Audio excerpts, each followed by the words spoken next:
Michael, your keeper told us that it wasn't the prettiest, but you're going to take that, aren't you, and the clean sheet that came with it? Yeah, without doubt. I think there's games when you have to do that and show different sides to the game, really. And I kind of expected, we had the first 4 games where the first, obviously, 4 wins in a row and some really good performances in there. And I kind of expected a little bit of a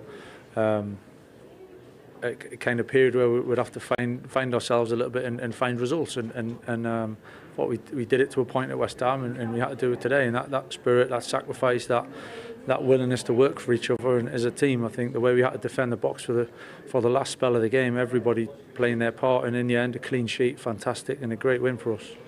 The fact that you hadn't played for a while, did that affect the performance at all? It was a bit of a slog, wasn't it? It was. It didn't really come easy for us tonight. It's a tough. I came to Everton for a long time, and when we come over here, it's always tough. And so I've never had an easy game. I've never had a game where it's all clicked. I don't think I can remember. So we expected a tough one tonight. Listen, when we played our last game is what it is, But the lads have trained really well actually, and we came in looking and feeling good about the game. It just was one of those nights for us, and it was a bit of a we had to dig deep. It was a bit of a struggle at times, but sometimes they're the best ones to win.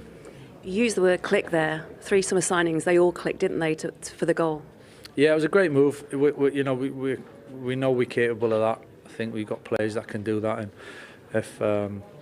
if we defend as a team and we put the work in, then we always feel we got a chance.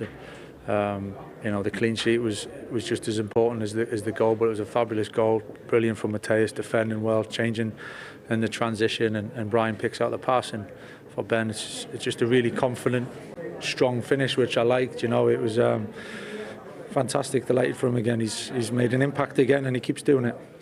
And what kind of impact is he going to make going forward? Has he done enough for you to maybe have a think about perhaps starting him from the top? Yeah, listen, Ben's in a good place at the moment, and we've had some really good talks about it. And patience is one thing for him, and building him and help him grow as a player and developing as a player here. And he's patient, and he understands that. He's going to be a big player for us for a long period of time. I'm sure of that. And so we got to manage that. We got some